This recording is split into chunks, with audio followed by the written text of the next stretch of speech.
Daybreak. Joining us this morning is U.S. Congressman Lloyd Doggett. Thank you so much for being with us. Good to be with you, Jay. We appreciate it. We wanted to start talking about Obamacare. People are complaining their insurance premiums are too high.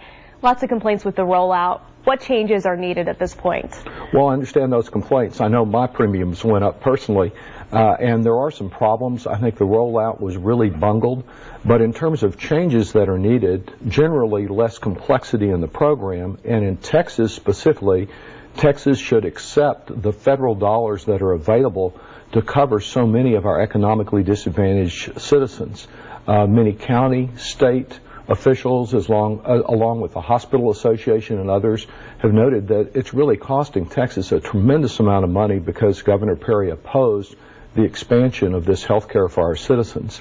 There are other things that I would like to see happen in Washington, but as long as the only alternative offered is just to repeal it all instead of to improve it, I think we're moving in the wrong direction. I hope we can turn that around this year. And one other concern people have is there's a problem. The young, healthy people that are needed to sign up to make this work aren't signing up enough in enough numbers to make it work. What's the solution to that? Well, especially in Texas, we need a much better outreach effort to reach many of those young people. Of course, 3 million young people have been able to stay on their parents' insurance policies under the provisions of the Affordable Care Act. Now another 3 million Americans have signed up in the exchanges, but I think there's a great deal of work to do between now and March, especially here at home, to reach out to those young people. I've been out on community college campuses. We just need to assure them of the opportunities that are available there in order to see balance in this program. We also wanted to talk about the NSA's data collection program. A report came out calling it illegal, saying it should end. What's your stance on that? I agree with the report. You know, clearly we want to have balance between our desire to have security and protection while protecting our constitutional rights. I think things have gotten out of balance.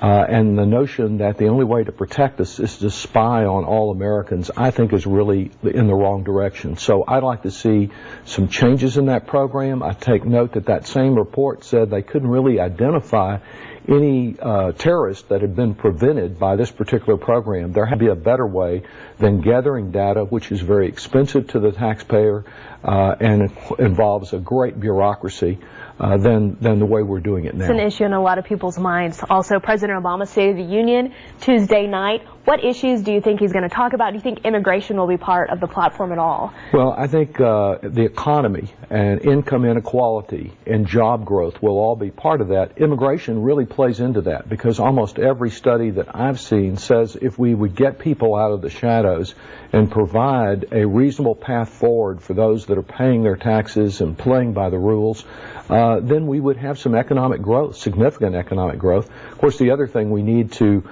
keep the economy growing is to avoid any more government shutdowns because that cost us dearly in the last quarter. And real quickly, last year the President talked about your credit for higher education, and that's something that's different because it allows money back for textbooks, spending, and this is something that's going to expire. Where does this stand? Well, this is the More Education Tax Credit that I authored, and it does cover textbooks, $2,500 directly off of federal income taxes for tuition and textbooks.